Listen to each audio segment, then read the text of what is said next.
Si Idol madla, nakakahanga, may mga hawak, gandang linyada. Ika'y inspirasyon kung bakit hanggang ngayon ako'y palaging kumakarera.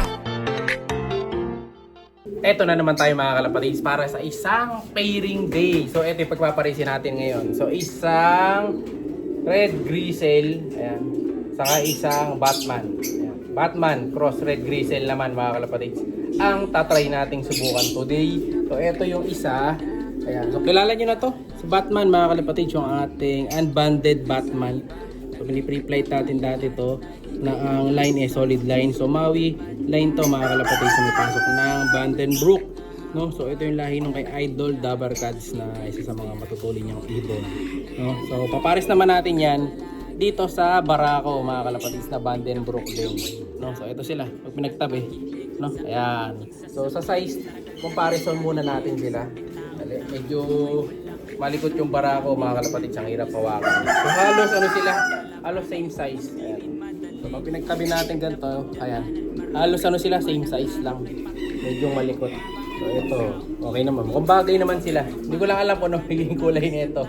Malamang ano, batik-batik. So lalagay ko na tong si Batman, pakita ko muna sa inyo. So ito yung mga kapares si Batman mga kalapatid, yung Vandenbroek na imported pure line. Ayan. So yung ilong nga niya eh medyo nangingintab, ayan. Kulay ano yung ilong nito eh, tawag sa ilong nito, hindi naman pink pero parang orange, kulay ano, kulay itik. Pag nakabuka yung bagwis niya, yan yung itsura niya. Medyo malikot lang mga kalapatids, pasensya na kayo. Ayan, Barako to. So ano siya, pula na grizzle. Ayan. Yung ano lang katawan nito, balingkinitan, saktuhan lang. So tatry ko kung ano magiging kulay, kung makapag-produce tayo ng kakaibang kulay gamit yung dalawang ibon na to, no? So ayun nga yung isang ibon natin, yung hen, ayun oh. Nagbabara-bara ako na dun eh, pero tatabi ko na siya dito sa isa para mag-pair na. Kunin naman natin si Batman. Ito naman si Batman mga kalapatids. Kilala nyo na to, di ba? Ito nga yung ating speedbird na si Batman. Ang lakas ng vibration, no? May kalapati ba kayong ganito mga kalapatids? Yan yung ganyang kalakas yung vibration ng bagwis nila. Ayan, no? Medyo malakas yung ano na pag-vibrate, no? Di ba? Pero may mas malakas pa dito eh, yung grizzle ko na isa.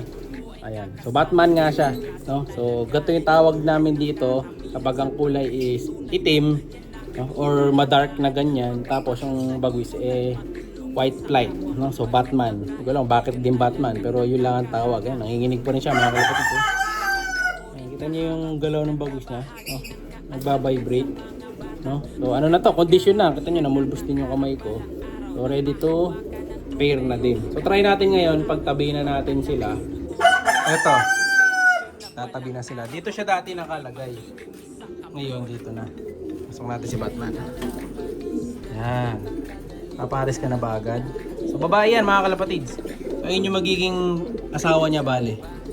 Yung nasa kabila. Yan.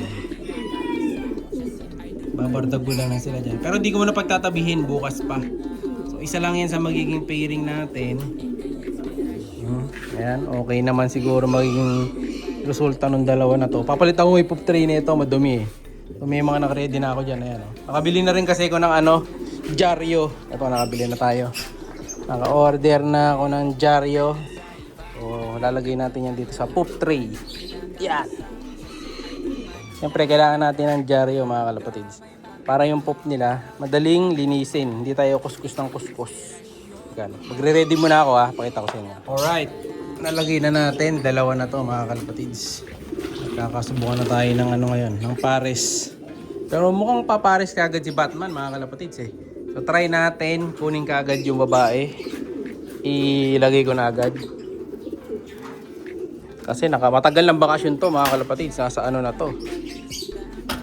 Baka may 3 months na to nakabakasyon eh. Mahigit. So ayan, pinagtabi na natin. Tingnan natin kung magpapares kaagad sila. In one day, papares kaya yung dalawa na to. First meet lang nila mga kalapatid. Galing sa labas yung isa eh. Yung red grizzle. Yung Batman, stay in dito sa loob. Tingnan natin. Medyo natatakot-takot si Batman. Pero mukhang upo naman agad siya.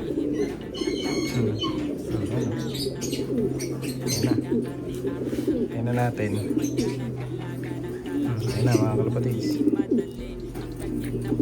Pares o papares. Ayan, tumatango-tango mga kalapatids si Batman. Pero mukhang hindi naman papares agad. Ayan, syempre, papakipakipot pa yan. So, alisin muna natin mga kalapatids. So, ano sa to? Failed. Try ulit natin bukas. No? Ayan, lipat muna natin si Batman. Ayoko nang mabugbog to. Tagal kong kinukondisyon na ito. Tapos bugbugin lang ng pula. No? So, balik natin siya. Diyan ka muna. Ayan. Diyan ka muna ha. Balik natin. So, ngayon, pili pa tayo ng ibang pagpaparisin. So, bukod dyan, mayroon pa akong bakante doon pa. Ayan. Yun, lalagyan ko rin ng pugad. So, may isa pa akong cage para sa pairing. Yun, iniisip ko saan lalagyan dalawa na yun. Kaya malipat ko yun. It's either may bakante bang isa-isa doon. So, doon yung isa. Or yung Johnson Relax. Hanapan natin ang kapares yung Johnson Relax. Tanggalin natin tong anak ni Grisel. No? So, ayun. Yung isa kasi nagaling doon. Nalipat ko na sa kabilang side. So, na-swap ko na. Yun, hindi pa ganong pares. Sila kasi yung papesto doon eh. Kaya hindi pa pwede. So, hanap ako ng isa pa dito na magiging katabi ng dalawa na to. No? So, pipili pa tayo mga kalapatids. So, sila one type bird ito, inilipat natin kahapon. All goods na. Stay na sila dito. Hindi na naglilikot. Ito may pugad na rin. Nilagyan ko kahapon. Ito sila Kobe, may pugad na rin yan. Di ba? Tinaihan na nga eh. No? So, isa pa. Pili pa tayo ng kahit isang hen muna.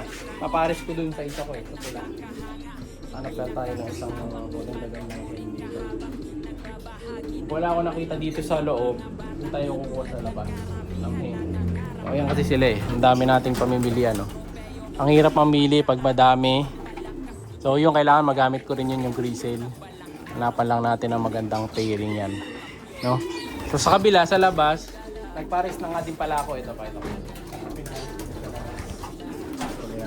Ito another pairing mga kalapatids. Yung isang super bird mga kalapatids ang pinares natin. Ito bagong ibon ko rin to. Na-vlog ko na rin to ng karaan mga kalapatids. Hindi ko nagkakamali.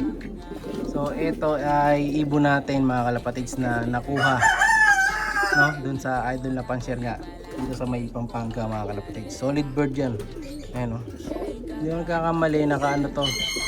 Double banded ba to? Hindi ko nagkakamali. Ano to? Line nung Akloban yata to. Hindi ko nagkakamali ha. Kalimutan ko na eh.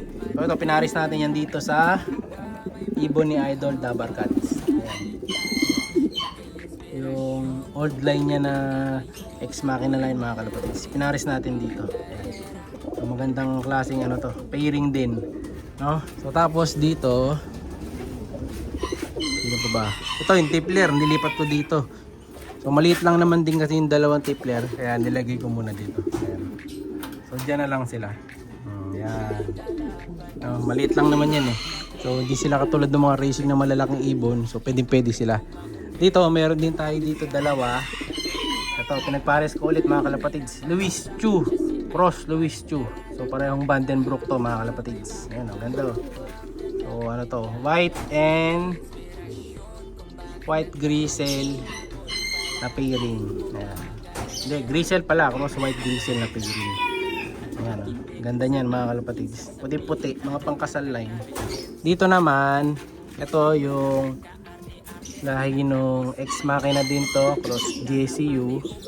Ayan, yung galing kay Idol. Ano kasi galing to? Kalimutan ko yung pangalan ni Idol. Nagbigay sa atin. Ayan. Tapos ito, kasama niya yung Alphonse Vandenbroek Pure Babaero line. Sila yung magkakapares dito. No? So ilan na pares ko dito? Sa dalawa, ito magbe-break na to. Tatlo. So tatlo pa lang, kulang pa ako. So pipili pa ulit ako dito ng mga line up na pagpaparisin. Sila Kobe kasi, sila Kobe boy. Yung Kobe baleling natin. Nakakapares na din siya. Ayan o. Nilagay akong kapares sa kanya. Hen. Speedbird. Ano niya yan eh. Kung di ako nagkakamali, kung di niya anak yan, apo. Pasalahin niya yan. Kobe din yan. Ito yung babae. So ano to, inbreed tayo dyan. Tapos dito, ito magpaparisin din ako dito. Ayan ito. Ito hindi ko pa yata na vlog to. Saka ako napapakita sa inyo. No? Abangan nyo na lang sa next vlog yan mga kalapatid. Kaya for now, comment ka na parati baka kayo susunod na makatanggap ng gift bird. No? Like, share, subscribe. Ingat!